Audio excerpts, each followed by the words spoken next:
This is Democracy Watch. Mark, all eyes right now are on the Supreme Court, which has weighed in on this question as to whether the Trump administration has to return this wrongfully accused migrant who was sent over to El Salvador of being sent back. There was a deadline that was imposed today, April 7th at 11:59 p.m. The Supreme Court has weighed in. Can you explain what just happened?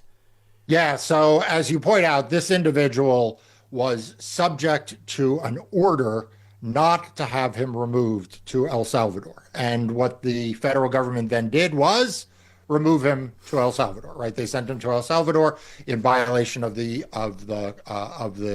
judge's of the immigration judge's prior order. There is a lawsuit, and the federal judge who hears this basically says the government has to go and have him returned by midnight tonight, okay, 11:59 tonight. The government then appealed to the U.S. Supreme Court, and Chief Justice Roberts has put in place a temporary stay. In other words, blocking that midnight order, that order to have him returned by midnight tonight, that has been blocked while this case is now briefed and decided by the Supreme Court. Well, look, I know the reaction to this has been folks are pretty upset about the fact that you have somebody who this administration had already conceded was there due to an administrative error. So already the notion that we can just disappear somebody, really because of no other reason than the color of his skin at this point, to a foreign country is bad enough unto itself. But why wouldn't the response from the Supreme Court just to be like, this was clearly in error, and so yes, of course you should bring him back immediately. Why stay this decision? Okay, so look, I am far from an apologist of the U.S. Supreme Court, and I'm not predicting, by the way, that they are going to do the right thing. I think in the most charitable light, whether they deserve that or not is another question that you and I can discuss. But in the most charitable light, what the Chief Justice would say is, look, we just got a motion from the government. And, we need to have a day or two to consider this motion to see whether the federal government has a point here or doesn't have a point here.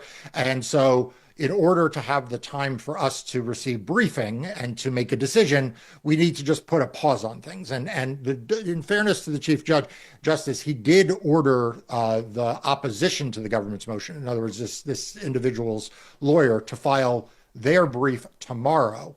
So I think he is envisioning a relatively quick turnaround for the Supreme Court to decide the case. So that's the purpose of administrative stay. It is essentially to say, look, we're not judging which side's right. We're just giving the Supreme Court enough time to consider it. And that's I think what I think the court's answer would be. Now, again, that is not saying that the Supreme Court is going to get to the right decision. I have deep concerns that it will not. In your experience, to that exact point, does the Supreme Court's decision to stay a ruling, at least while they're considering more of these details, does that signal anything? Does that offer us anything that we can glean from the tea leaves in terms of how they'll eventually rule, or are they completely separate and apart? They're really separate and apart. I mean, the Chief Justice issued this stay without really a vote of his colleagues. So he probably doesn't even know what his colleagues think. This is I'll bet he knows what some of his colleagues think. Okay, fair enough. He knows what some of his colleagues think. The only tea leaves that ever get read into these are how quickly the case is then briefed and decided. The government sought some expedited treatment of some of their cases and frankly failed to get them. In this instance, they are very much getting expedited consideration. Like I said, the motion went in and has already led to an administrative stay. The briefing will be concluded by tomorrow. So, I think the Chief Justice is anticipating that we're going to have an outcome from the U.S. Supreme Court relatively quickly. But I wouldn't overread the fact that there's an administrative stay because, like I said, if there wasn't an administrative stay, the argument goes, then the government would never get a chance to plead its case to the Supreme Court because the order would have required the person to be removed. Now, again, I'm not sure I entirely buy that because, of course, they could bring him back. And then if they won the case, they could send him back out again or something. But that is at least what the theory I think that the Supreme Court's operating under. You'd mentioned before that you have some concerns in terms of, even after the Supreme Court properly hears this case, some concerns about how they might rule. Why do you say that? Yeah, I'm worried. And I think about it this way, Brian, and you and I have talked about some of this before in the context of other cases we've talked about. There are five justices or more on the Supreme Court to uphold a very, very strong executive, very, very strong presidential powers. And that would portend poorly here. Now, there are also almost certainly five votes in some circumstances to defend the role of the judiciary to issue binding orders.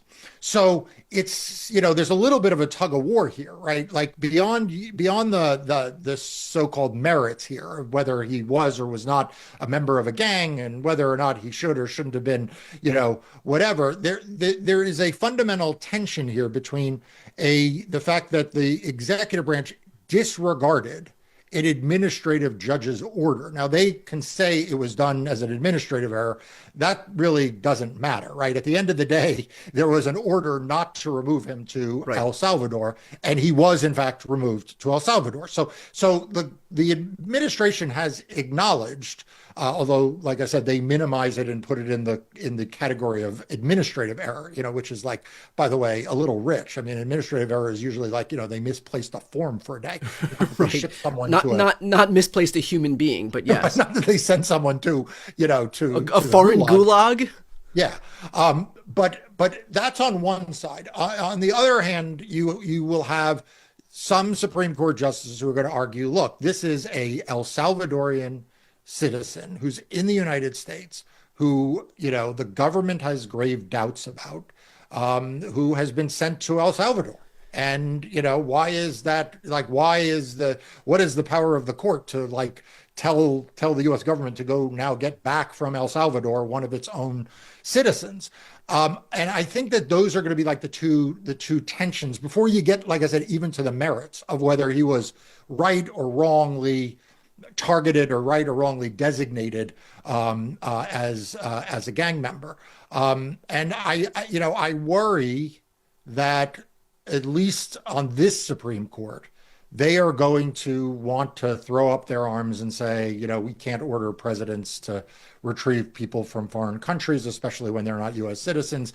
And that will do damage. That will do damage not only to this individual, obviously, and his family, not only to the sort of rule of law, but it will do real damage, I think, to the ability of anyone to feel like they can rely on court orders. Because in some respects, now this was an immigration judge, not an Article III court, but still, it was a judge who issued this ban, and it has been violated. And at some point, if the courts are not going to stand up for the enforcement of judicial orders, then we're going to wind up in a world in which you'll have, I suspect, the Trump administration being given an inch, taking it a mile, and then saying, oh, wait, a mile is too far for us to walk back. Is there any concern, Mark, that if the Supreme Court opts to side with the Trump team, this is a case regarding the Trump administration effectively disappearing somebody with no due process? And that in and of itself is antithetical to the Constitution, because anybody who's here has constitutional protections, and yet he wasn't afforded those.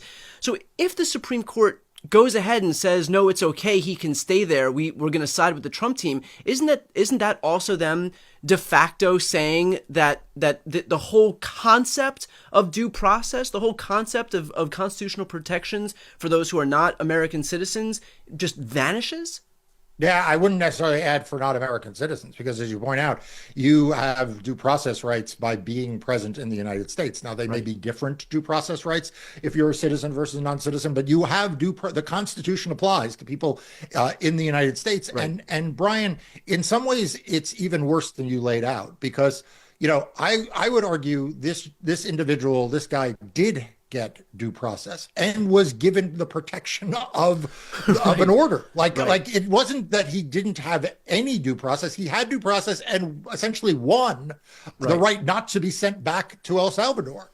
And yet they did that anyway. So it's like there wasn't due process to not follow the immigration judge's order, which is in some ways worse than there having been no process at all. Now we're effectively just in constitutional crisis territory. Instead of just eliminating one provision of the Constitution, now you're just saying the Constitution doesn't apply anymore. That's what makes this particular case, I think, so much more troubling. I think if this person had been, in immigration detention and had just been put on a plane and sent to El Salvador, and an immigration judge had never heard the case, then he would look a lot like the Venezuelans who have been sent to the same prison, except he would be El Salvadorian. And there you're fighting exactly as you say over whether they get due process or didn't get due process.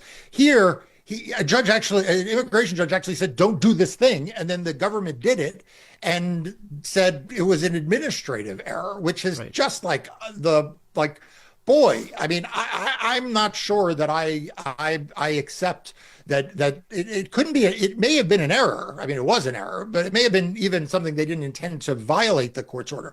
But it was hardly just an administrative error. I mean, it wasn't like he was, put in cell A versus cell B, or he was brought to the wrong courthouse for it. I mean, he was literally sent to this gulag of a prison in El Salvador, and so yeah, that's why I say I think that this is going to be a hard call for some of the justices on the Supreme Court, because on the one hand, they will be sympathetic to the executive branch being able to run foreign policy and being able to run immigration. On the other hand, they've got to weigh the fact that if they let that happen here, they have effectively just allowed the administration to blow through the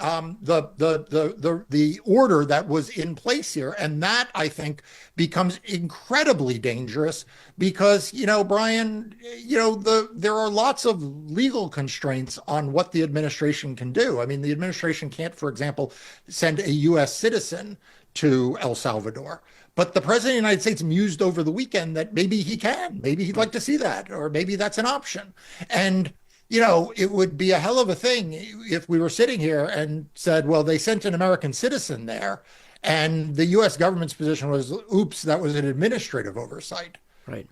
And finally, Mark, let's finish off with this, because, the DOJ did argue this in court, and there were lawyers who deigned to be honest about what was happening in court, and the DOJ has since removed those attorneys, removed those prosecutors from the DOJ. Can I have your reaction to that?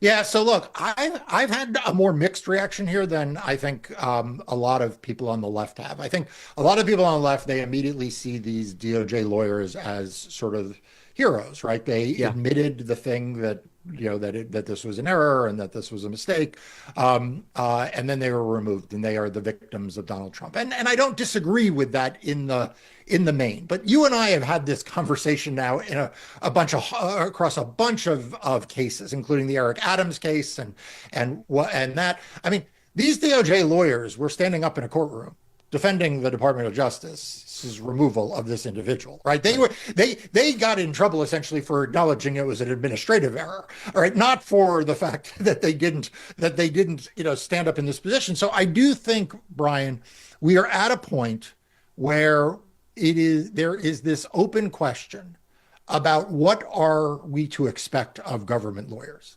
I expect that government lawyers won't take on cases and will risk their jobs to not argue for immoral or illegal things. That is where I draw the line. But there are lots of people who are drawing the line slightly differently. They're saying, look, if you'd rather have better, more ethical lawyers than less ethical and worse people. And so, if you have people who can walk that balance and still maintain some level of credibility, that's better. I don't know, Brian, which one the right answer is. In this case, it is certainly the case that these lawyers did admit something to the court that was very helpful to the individuals who've been detained and their family, and they have been removed. And it's interesting that the Fourth Circuit that issued an opinion in this case after the Supreme Court got the case, which is procedurally weird unto itself. But even there, some of the conservative judges on the court indicated that these lawyers had been removed for essentially being candid with the court, which is actually their job. Right. And we couldn't possibly have that. Well, look, I think all of this underscores the need for folks who are going to act with integrity, who are going to fight the worst excesses of this administration. That's what you and your team have been doing relentlessly since the very beginning, since Trump took office. So For everybody watching right now, one small step that we can all take to show some appreciation, show some support for the work that Mark and his team are doing is to sign up for Democracy Docket, which is the newest outlet he founded to focus on everything voting in elections.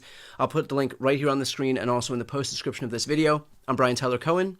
I'm Mark Elias. This is Democracy Watch.